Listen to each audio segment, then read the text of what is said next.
రోజుల్లో తల్లిదండ్రులని ఎవరు చూస్తారు? తల్లిదండ్రులు చూడాలంటే వాళ్ళకి చాలా భారం అయిపోయింది. ఎవరి పక్షుల్లాగా ఎవరింటికి చేరుకున్నారు. పిల్లలు ఇలా అమ్మ నాన్న పెంచారు, పెద్దలు చేశారు. చక్కగా ఈ పక్షుల్లాగా ఎవరి గురికి చేరుకుని పని అయిపోయింది.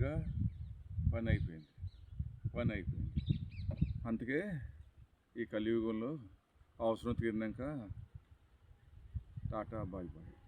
కానీ రేపొద్దున ఎవరైతే వాళ్ళ తల్లిదండ్రులను కానీ లేకపోతే వాళ్ళ రక్తంతో పంచుకున్న వాళ్ళని కానీ చూడకపోతే వాళ్ళ జీవితాలు కాస్త ఆలోచించారా?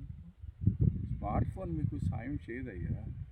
స్మార్ట్ ఫోను మనిషి కనిపెట్టాడు, అంతేగాని అది కరెంట్ ఉండే వరకే ఆగుద్ది. కరెంట్ లేకపోతే పనిచేయదయ్యా. కరెంటు దానికి ఊపిరితో సమానం. కరెంటు మనిషికి ఎలా ఊపిరితో ఎలా కావాలో పెద్ద ఫోన్కి, స్మార్ట్ ఫోన్కి కరెంటు కావాలి.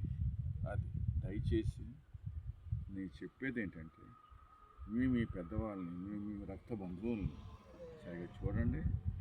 చూసి వాళ్ళ అనుభవాలతో నేర్చుకోండి. లేకపోతే నాలాగా శిక్ష అనుభవిస్తారు. నేను కూడా కిందటి జన్మలో జర్మనీలో పుట్టి ఒక మహా పండితుడిని,